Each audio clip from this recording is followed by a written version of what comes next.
नमस्कार दोस्तों, स्टोरी पैनिजा पर आज की कहानी है गुनाहगार कौन, माँ या पत्नी। दिया, जरा तुम्हारे भैया के ऑफिस के लिए लंच पैक कर दो, उन्हें देर हो रही है। भाभी राधिका ने अपने 8 माह के बेटे को दूध पिलाते हुए अपनी ननंद राधिका से कहा। भाभी, मेरे पास टाइम नहीं है, मुझे भी कॉलेज के लिए देर हो रही है, आप ही पैक कर दो, राधिका ने मुंह बनाते हुए कहा। अच्छा, तो तुम्हें अपने भाई का लंच पैक करने का भी टाइम नहीं है? पैसे लेने तो बड़ा आ जाती हो, भैया मुझे ये लेना है, भैया मुझे वो लेना है, और अब एक छोटा सा काम बोला तो टाइम नहीं है। वाह, हाँ तो क्या हुआ, अपने भाई से ही तो मांगती है, तुम्हारे बाप की लाए गए धन में से तुमसे कुछ नहीं मांगती। राधिका की सास लता जी बिगड़ते हुए बोली। राजेश, उसको तो पहले ही ऑफिस के लिए देर हो रही थी, ऊपर से इनकी लड़ाई। राजेश जूते पहनते हुए बड़बड़ाते हुए बोला, लंच पैक करने का टाइम किसी के पास नहीं है, लेकिन हाँ, लड़ने का टाइम सबके पास है। इन लोगों ने तो मेरा घर में रहना ही जन्म बना रखा है। बेचारा बिना लंच लिए ही पैर पटकते हुए जल्दी जल्दी ऑफिस की तरफ भागा, लेकिन मुसीबत घर में ही नहीं, बाहर भी तो बहुत थी। वह पहले ही इस कला कलेश के चक्कर में 10 मिनट लेट हो चुका था, ऊपर से बस का इंतजार, ना जाने बस कब की कब आए। लेकिन ऑप्शन भी क्या था, लग गया लाइन में। लेकिन बस या तो उसकी रूट की आ ही नहीं रही थी, और आ रही थी तो खचाखच भरी हुई। बस स्टैंड पर खड़ा 35 वर्षीय राजेश पिछले 10 मिनट में 15 बार अपनी घड़ी में समय देख चुका था। काश वक्त कुछ देर के लिए ठहर जाए और वह समय पर ऑफिस पहुंच जाए। दोस्तों, कहानी को सुनने के साथ साथ लाल वाला सब्सक्राइब का बटन जरूर दबा दें, ताकि उसे एक बार फिर बॉस के सामने बेइज्जत ना होना पड़े। शायद इसी उम्मीद से वह बार बार अपनी पुरानी घड़ी, जिसके काले रंग का चमड़े का फीता जगह जगह से उधड़ा पड़ा था, को बार बार देख रहा था। हफ्ते के 6 दिन की नौकरी में वह 3 दिन तो घर से बिना नाश्ता करे और लंच लिए ही आ जाता था। माँ, बहन, पत्नी, बच्चे, सब कुछ तो था उसका, लेकिन सबको उससे सिर्फ उम्मीदें थी। औरत होती तो शायद उसे अबला का अवार्ड भी मिल चुका होता, लेकिन वह ठहरा मर्द जिसे दर्द नहीं होता, यह कह कहकर उससे उसका वजूद तक छीन लिया जाता है। जो आदमी दिन रात कमाकर अपने पूरे परिवार का पेट भरे और उसकी ज़रूरतों को पूरा करे, शायद किसी ने ही उससे यह नहीं पूछा होगा कि क्या तुम्हारा मन नहीं करता अपने लिए कुछ लेने का। लेकिन वह बेचारा किसके आगे अपने मन की बात करे।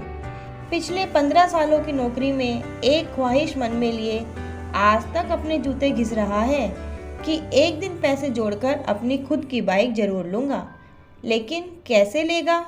घर के खर्चे ही पूरे पड़ जाए, वही उसके लिए बड़ी बात है। किसी की ज़रूरत, किसी के शौक कि तो किसी को आपसी रंजिश में एक दूसरे के बराबर या उससे ज़्यादा चाहिए। माँ चाहती है बेटा सारी तनख्वाह मुझे दे दे, बीवी चाहती है पति की सारी तनख्वाह पर मेरा ही अधिकार होना चाहिए।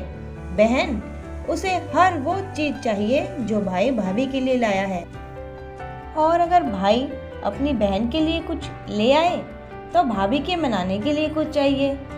अगर बच्चों को अच्छे स्कूल में नहीं डाला तो बीवी का स्टैंडर्ड मेंटेन नहीं रहेगा, और अगर डाल दिया तो पति बेचारा पैसे कहाँ से लाएगा।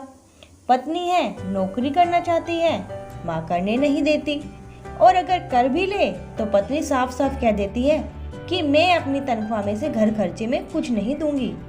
एक बहन जिसे पढ़ा लिखा कर इस लायक बना दिया कि वह घर की आर्थिक व्यवस्था को सुधारने में अपने भाई की शादी से पहले तक तो सहयोग दे सके या अपनी शादी के लिए कुछ रकम जोड़ सके, मगर नहीं, अब वह नौकरी ही नहीं करना चाहती। राजेश ने एक बार फिर अपनी घड़ी को देखा। 9:15 हो चुके थे, यानी कि 9 बजे के ऑफिस में 15 मिनट तो वह अभी से ही लेट हो गया था, और बस आने के बाद जाने का समय 15 मिनट अलग से। उसने अपनी जेब टटोली। ऑटो का किराया लगभग 120 रुपये। जेब में मिले 70 रुपये, और अगर किसी तरह वह 70 रुपये में शेयरिंग ऑटो कर ले तो घर वापस कैसे आए? 5-10 रुपये तो ऑफिस में भी चाय पानी के लिए चाहिए। पल भर में इतनी सभी बातों को सोचते सोचते उसने अपनी जेब से निकाले 70 रुपये वापस जेब में ही डाल दिए। खैर, जैसे तैसे करके भीड़ भरी बस में चढ़ा। ऑफिस पहुंचा तो पता चला कि बॉस अभी तक नहीं आए हैं। उसने चैन की सांस ली और रजिस्टर में एंट्री करके लग गया अपने काम पर। अब तो भैया किस्मत पर निर्भर करता है। अगर बॉस ने आकर एंट्री रजिस्टर देख लिया तो उसकी वहीं उसके साथी कर्मचारियों के सामने क्लास ले ली जाएगी, और अगर नहीं देखा तो शायद एक बार फिर वह बेइज्जत होने से बच जाए। लेकिन बॉस आज शायद मूड में था। रजिस्टर देखकर भी उसने राजेश को कुछ नहीं कहा, बस तिरछी निगाहों से उसकी ओर देखा। शायद बॉस भी उसकी इस लेट लतीफी का आदी हो चुका था। धक्के खाकर घर पहुंचा तो घर का माहौल वो तो वैसा ही बना हुआ था, ज्यों का त्यों। बीवी सर पर कपड़ा बांधकर सर दर्द का बहाना करके लेटी हुई थी, और बहन वो काम ना करना पड़े इसीलिए अपनी किताब खोलकर बैठ चुकी थी। और माँ, वह तो राजेश को देखते ही दिन भर की लड़ाई और राधिका के सर दर्द के बहाने के बारे में बता रही थी, और राजेश बेचारा एक गिलास पानी के लिए तीनों की तरफ देख रहा था कि कोई मुझे पानी तो पिलाए। घर और घर वालों के व्यवहार को देखकर राजेश के मन में तरह तरह के ख्याल आ रहे थे। वह तो चाहता था कि इस घर में कभी दोबारा वापस ही ना आए। दोस्तों, आपको क्या लगता है, कहीं राजेश कोई गलत कदम तो नहीं उठा लेगा अपने परिवार वालों के कारण, या फिर राजेश उन्हें सुधारने का कोई प्रयास करेगा, या फिर इनकी कहानी में आगे क्या होने वाला है?